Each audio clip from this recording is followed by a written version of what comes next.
The machine started shaking so hard the table beneath it nearly collapsed. A loud buzzing sound ripped through the convention hall. People turned. Then came the laughter. One man pointed his phone toward the stage and yelled, "This is the crazy single dad everybody warned us about." Another voice shouted, "That thing belongs in a junkyard."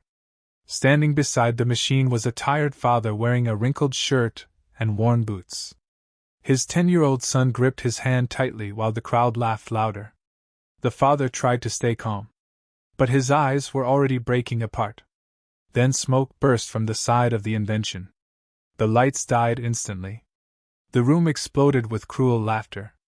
And right when humiliation swallowed him whole, a powerful billionaire CEO slowly stood from the front row with tears in her eyes. Before we go deeper into this case, take a second and hit the subscribe button, give this video a like, and let us know where you're watching from. I'm curious to know how far these stories travel. Because nobody expected what that woman would do next. Samuel Ashton lived above an old repair shop on the edge of town. The apartment was tiny. The ceiling leaked during storms. The heater barely worked. But Samuel still tried making it feel like home for his son, Brandon Ashton. Every morning started the same way. Samuel woke up before sunrise. He made cheap pancakes while Brandon got ready for school. Sometimes there was barely enough food left in the kitchen. Still, Samuel always gave Brandon the bigger portion. Brandon noticed, but never complained. That hurt Samuel more than anything. Brandon was only 10 years old. Yet he already understood struggle too well. After walking Brandon to school, Samuel spent his days fixing broken appliances at the repair shop downstairs. Microwaves, fans, coffee makers, anything people threw away. At night, he disappeared into the garage behind the shop. That garage held his dream. A small energy device Samuel believed could help families lower electricity costs. Most people called it impossible. Others called him crazy. But Samuel kept building anyway. His best friend, Cruz Bailey, was the only person who truly supported him. One night Cruz handed Samuel a cup of coffee while staring at the invention. "You need sleep," Cruz said quietly. Samuel tightened another wire. "I need this thing to work first." Cruz looked toward a drawing hanging on the garage wall. It was made by Brandon. A picture of Samuel standing proudly beside the machine. Underneath, Brandon had written, "My dad changes lives." Samuel looked away fast before tears formed. Because deep down, he feared he was only destroying their lives instead. Bills covered the kitchen table upstairs. The landlord kept leaving warnings at the door. Brandon's school had started sending notices about unpaid lunch fees. Still, Samuel refused to quit. One evening Brandon walked into the garage wrapped in a blanket. "You coming to bed soon?" Samuel forced a smile. "Soon, buddy." Brandon stared at the invention quietly. "You think people will stop laughing when it works?" Samuel paused. "Maybe. And if they don't?" Samuel gently placed a hand on his son's shoulder. "Then we keep going anyway." Before we continue, take a second and share your thoughts so far below. A lot of parents know what it feels like to hide pain while trying to stay strong for their children. That same night, Samuel received a message that changed everything. A wealthy investor wanted to see the invention in person. The investor's name was Levi Cody, a powerful businessman known for funding huge technology companies. Samuel could barely believe it. For the first time in years, hope entered that tiny apartment. Brandon jumped around the kitchen smiling. "You finally got your chance." Samuel smiled too. But fear was growing inside him. People like Levi Cody did not usually notice men like Samuel Ashton. For days, Samuel and Cruz worked non-stop preparing the machine. They replaced damaged parts, painted scratched metal, tested every wire. Samuel barely slept. Then the convention day finally arrived. The event hall was packed with reporters, investors, and rich inventors showing off polished products worth millions. Samuel immediately felt out of place. People stared at his machine and whispered. Some laughed openly. That thing looks homemade. Who invited this guy? Brandon stood beside his father, pretending not to hear the insults. But Samuel saw the pain hiding in his eyes. Then Levi Cody approached. Expensive suit. Cold smile. Sharp eyes. So this is the miracle invention? Levi asked. Samuel nodded nervously. It can reduce energy waste in small homes. Levi smirked. You built this in a garage? Samuel answered quietly. Yes. Levi looked amused already. Well then, show us. Samuel started the demonstration. At first, everything worked perfectly. Connected lights powered on. Several people moved closer. Samuel's heart pounded. Then came the grinding sound. The machine shook violently. Smoke burst from the side panel. The lights died instantly. Silence filled the room for one painful second. Then laughter exploded everywhere. Phones lifted into the air, recording Samuel's humiliation. Levi stepped back, shaking his head. This is why amateurs should stay off professional stages. A reporter shouted. How much money did you waste building this thing? Another voice yelled. Maybe get a real job. Samuel felt his chest tighten with shame. Then Levi leaned closer. You're not an inventor. You're a dreamer dragging your son into failure. Those words shattered him. Brandon grabbed his father's hand tightly. Dad? But Samuel could not even look at him. Videos from the event spread online within hours. People mocked Samuel across social media. Some called him the garage joke. Others turned the smoking machine into memes. Even neighbors recognized him now. One night Samuel sat alone in the garage staring at the broken invention while eviction notices rested beside him. Brandon quietly entered carrying instant soup. You didn't eat today. Samuel lowered his eyes. I'm sorry, buddy. Brandon shook his head. You say sorry too much. That almost destroyed Samuel completely. Before we go deeper, I want your honest thoughts. If you were Brandon, watching the world laugh at your parent while they kept trying anyway, how would you handle that pain? Because Samuel had no idea somebody important had watched the entire disaster very carefully. Everything became worse after the convention. The landlord delivered a final eviction notice. The electricity shut off twice in 1 week. Brandon pretended the darkness was fun by using flashlights during homework.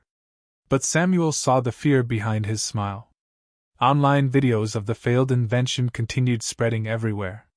One clip zoomed in on Brandon's face while the crowd laughed at Samuel. That video crushed him. Customers whispered about him inside the repair shop. Teenagers drove past yelling insults from car windows. Some old friends stopped answering his calls completely. Failure made people disappear.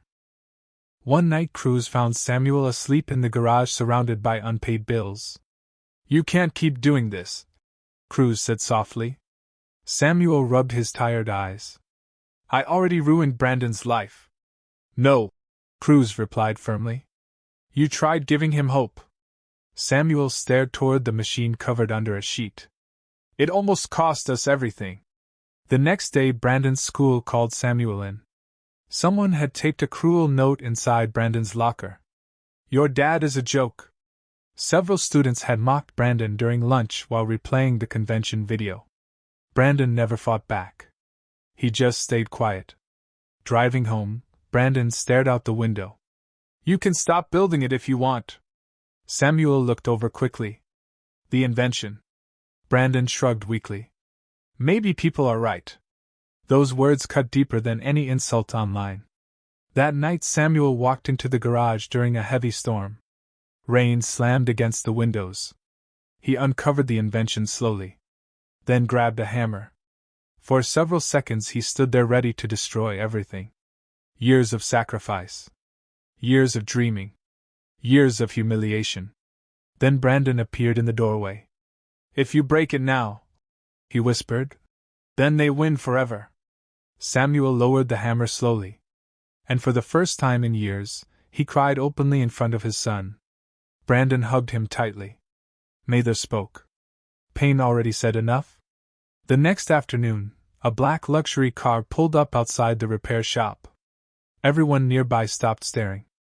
A woman stepped out wearing a gray business suit. Her name was Alice Cheel. She handed Samuel a card. Georgia Osborne would like a private meeting. Samuel froze. The CEO? Alice nodded. She watched your presentation. Samuel laughed bitterly. You mean the disaster? Alice looked directly at him. She saw something different. Cruz stared from inside the shop completely stunned. Samuel swallowed hard. Why would someone like her care about me? Alice hesitated. Because she once watched people laugh at her father too. Hope slowly returned. But fear came with it. What if this was another joke? Another humiliation waiting to happen? That night Brandon sat beside Samuel quietly. You're scared. Samuel smiled weakly. A little. Brandon looked him straight in the eyes. She wouldn't send a fancy car if she wanted to laugh at you. The next morning Samuel wore his only clean shirt. The sleeves were slightly torn near the wrists. As the luxury car drove through downtown skyscrapers, Samuel stared silently out the window. He had never belonged in places like this. When the elevator doors finally opened, Georgia Osborne stood waiting near massive glass windows. But the first thing Samuel noticed was not her wealth. It was the sadness sitting quietly in her eyes. Georgia Osborne studied Samuel's invention sketches spread across the table. For a long moment, she said nothing. Then she finally spoke. My father used to build inventions in our garage too. Her voice sounded calm but emotional underneath. People laughed at him constantly. Samuel stayed silent. Georgia walked closer. The difference is, he eventually gave up. She looked directly into Samuel's tired eyes. But you didn't. Samuel lowered his head. I kept going because my son still believes in me. Something changed in Georgia's expression after hearing that. She asked Alice to bring Brandon upstairs. Minutes later, Brandon nervously entered the office. Georgia crouched slightly to meet him at eye level. Do you really believe your dad can change things? Brandon answered instantly. Yes. No hesitation. No doubt. Just love. Georgia slowly stood again. Then she looked toward Samuel. How much do you need to finish this project properly? Samuel blinked in shock. I don't understand. I want to fund your invention. The room fell silent. Samuel stared at her speechless. When everybody else saw failure, Georgia said softly, I saw determination. Before we continue, tell me what part of Samuel's struggle hit you the hardest so far. Because one moment of kindness can sometimes save a person standing at the edge of giving up forever. Alice placed documents onto the table. Samuel looked down at the numbers and nearly collapsed. $1 billion investment. Tears filled his eyes instantly. Why would you trust me with this? He whispered. Georgia answered quietly. Because nobody trusted my father. And in that moment, Samuel finally felt hope returning to his life. News about the investment spread everywhere within days. But this time, people were not laughing. The same internet that mocked Samuel now called him inspiring. Reporters begged for interviews. Investors suddenly wanted meetings. But Samuel never forgot those nights sitting in darkness beside unpaid bills. Georgia funded a professional laboratory where Samuel could finally finish the invention properly. For the first time, he could focus on building instead of surviving. One evening Samuel found Brandon helping engineers inside the lab. You happy? Samuel asked. Brandon smiled proudly. Told you they'd stop laughing. Across the room, Georgia watched quietly. Samuel walked toward her. You saved us. Georgia shook her head gently. No. I gave you a chance. Months later the finished invention launched publicly. This time, everything worked perfectly. Families across the country started using the technology. Parents struggling with high electricity bills finally found relief. Levi Cody later tried reconnecting with Samuel after the invention became successful. Samuel refused every meeting request. Not from anger. From growth. He no longer needed approval from people who only respected success after money arrived. One afternoon, Samuel returned to the old repair shop. Cruz smiled proudly. "Remember when you almost destroyed that machine with a hammer?" Samuel laughed softly. "Yeah." Cruz folded his arms. "Good thing Brandon stopped you." Samuel looked thoughtful. "No. Good thing somebody believed in me before the world did." That night, Samuel tucked Brandon into bed inside their new home. Brandon looked around the quiet room, smiling. "No more flashlight homework." Samuel smiled back. "No more flashlight homework." And even with all the success surrounding him, Samuel knew the greatest thing he gained was not money. It was proof that humiliation does not decide a person's future forever. Samuel Ashton's story was never truly about becoming rich. It was about refusing to quit after the world laughed at him. It was about sleepless nights, public humiliation, fear, and the love between a father and son trying to survive together. Most people only notice success after everything finally works. They never see the lonely struggle before it. The doubt. The tears. The moments where giving up feels easier than continuing. Samuel lived through all of it. And still kept moving forward. Georgia Osborne changed his life with one decision. But Samuel had already proven something important long before the billion-dollar check arrived. He proved that endurance matters. That hope matters. And that sometimes the people called crazy are simply people brave enough to keep believing. Before we end this story, I want to hear from every parent watching right now. Have you ever kept fighting through exhaustion because your child believed in you? Share your story in the comments. Someone reading it may need that encouragement today. And if this story touched your heart, please like this video. It truly helps more people discover stories filled with hope and resilience. And if you enjoy emotional stories about sacrifice, redemption, and second chances, subscribe to The Redeemed Single Dad. This channel is for people who still believe kindness can change lives. Thank you for watching. And remember this. Sometimes the moment people laugh at your dream is the exact moment your future is about to change forever.